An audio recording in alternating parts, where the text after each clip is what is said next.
Oh hell, the eggplant king. Actually, I have no idea how this happened. I never came out to become this good at eggplants, but this year's special. So in this episode of Vibe Gardening Inform Edition, we're going to talk about how I became the eggplant king. That's my intro kind of put out here that this year I did not set out to be this good at growing eggplants. I just want to grow some eggplants for my baba ganoush. But as you can see here, this is my probably second to last harvest. Here I got 6 eggplants here to go with, and it went really well. So I kind of want to go into a little bit about what I did here that was successful, and how it came to be the way it is. And so the first thing for sure is deciding what kind of eggplant you want to do. So for me, it's about making baba ganoush, which is you gotta basically grill the eggplants and get the skin off. So that's number one that you gotta be doing for these baba ganoush. And so in my case, there's a lot of different eggplant variants to you can basically pick. There's your traditional Asian style, which is more skinny and curved, and then of course there's the big guys here. These are the Black Beauty variants, and these are the kind I went for because they will be the least amount of work to get my baba ganoush made. In that, as I later found out, you can basically chop them in half, grow them to perfection, and scoop out the flesh inside of them to get the most flesh per plant, which is the least amount of work for the most amount of products for your recipe. So that's why I picked Black Beauty. So one of the things that I did with Black Beauty that was really successful was that I picked that raised bed over there, and what I did was I put in hot compost at the bottom, which part of it is because I ran out of time to fully compost my compost in the compost bin. So I put it in there without it being fully decomposed, which, as you guys know from some of the gardening uh, knowledge you have, is that hot compost literally is too hot for some things. As we saw earlier in my other videos, I ended up uh, burning my cucumbers with these hot compost. So I thought for sure, 9 inches deep under raised bed, Miracle-Gro raised bed organic soil, that it would be enough to cover the compost and let it do its own decomposing without affecting the vegetation. But that was wrong. But to my surprise here with these eggplants is that they really are a lot more tolerant than the cucumber. In that once they hit the hot compost, they're ready for it. Not only is a higher temperature from it, what it's looking for in that these are a tropical climate fruit, but also that it's very nutrition hungry, kind of also like cucumbers. But these are extremely nutrition hungry. So having that hot compost decomposing as it's hitting it is a big deal. So that is the part that I accidentally got right, that these guys have really benefited from. So the other thing I did with nutrition that I did was I did a lot of fertilization with Miracle-Gro all-purpose in the beginning. What I did was I made sure that I was gaining that green leaf mass before it gets into the fruiting stage, so that way you can do a lot more photosynthesizing. And that to me really helped in the eggplant. Once it gets full maturity, it can take advantage of the nutrition that is under the soil and pack it in with the sun and the right amount of rain. Well, basically the soaker hose timer from my vacation video I did, and I was able to take advantage of that and make the most of it. And that's how I was able to get such a good growth on these eggplants. One of the other key things about planting eggplant are pests. One of the main pests that's a real problem with eggplant are Japanese beetles. As you will see from this past video I did, Japanese beetle can be controlled fairly easily in the garden, at least in zone 6B. So tune in, see how I did it, and yeah, hopefully there are not other pests that other people have noticed. If you see anything, please leave a comment below, I like to see what you faced and how you overcame them. Another thing about growing eggplants, especially for black beauty and stuff, is that you gotta be really careful about supporting the structure here.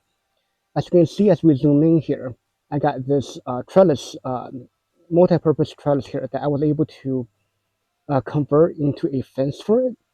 This really, as you can see here, it helped support the structure of this eggplant going forward. And so as you can see here, this really helped the structure. And this is something that most gardeners, when they grow eggplant, they have to do. Eggplant, especially with the black beauty, they get really big and they're going to lean over. And this fencing is what's going to keep them from collapsing over.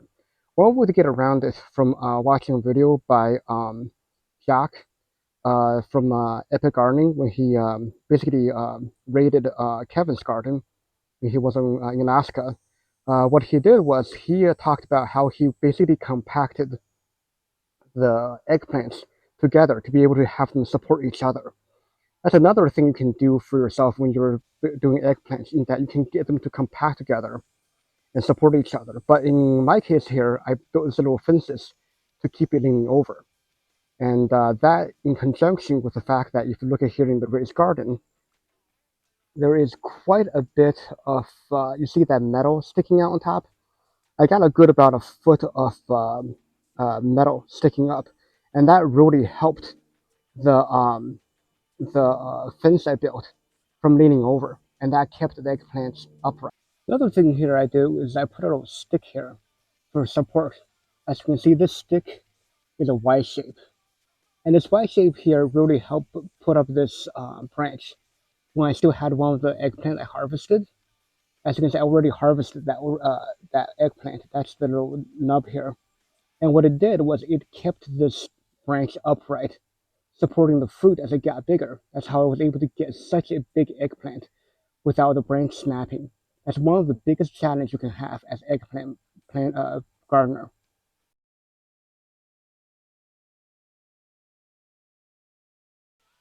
All right, guys, this is the eggplant in question. So the way that you can tell it's still good is that it's got a shiny surface here, and it's got nice dark hue. This thing is massive. Find it at the tip here and just clip it off.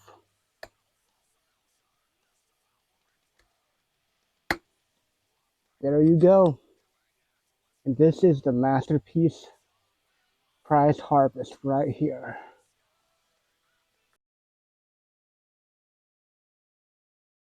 So the other thing about eggplant is that when you get something really good, you really want to get it in time.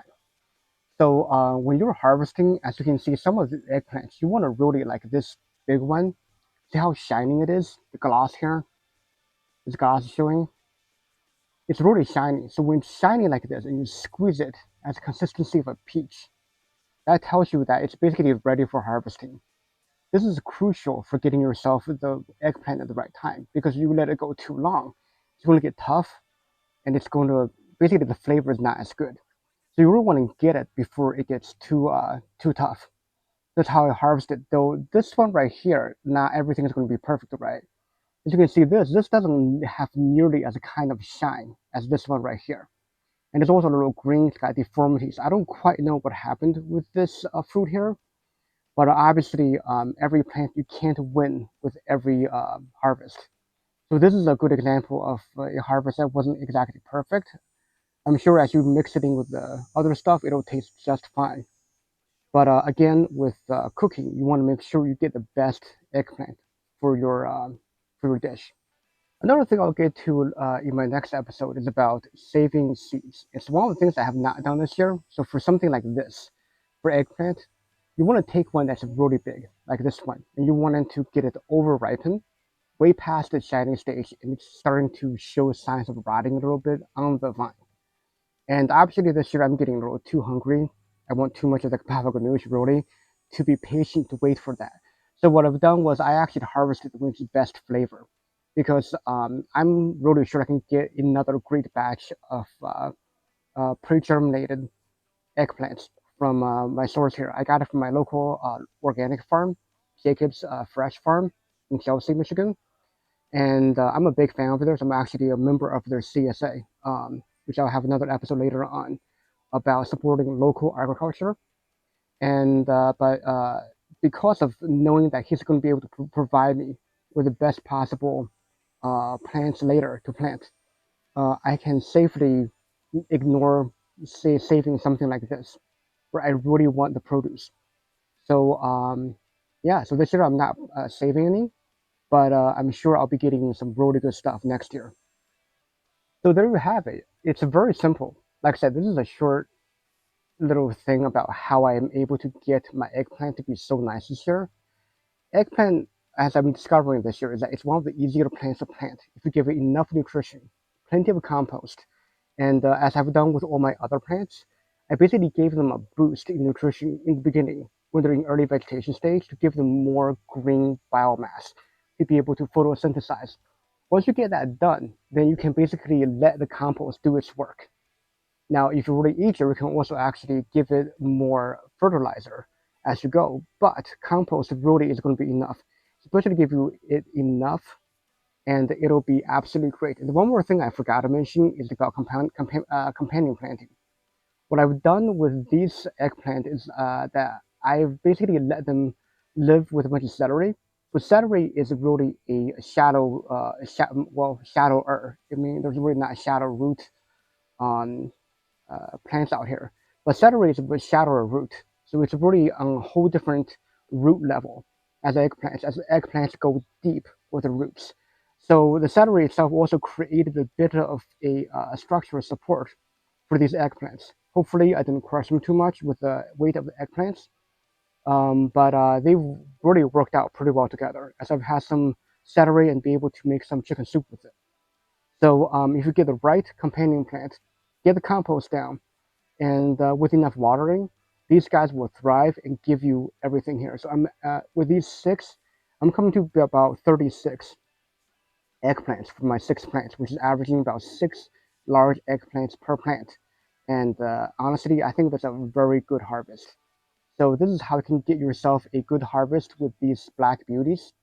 And well, let's see what you guys can do with these black beauties. So until next time, keep gardening and keep vibing.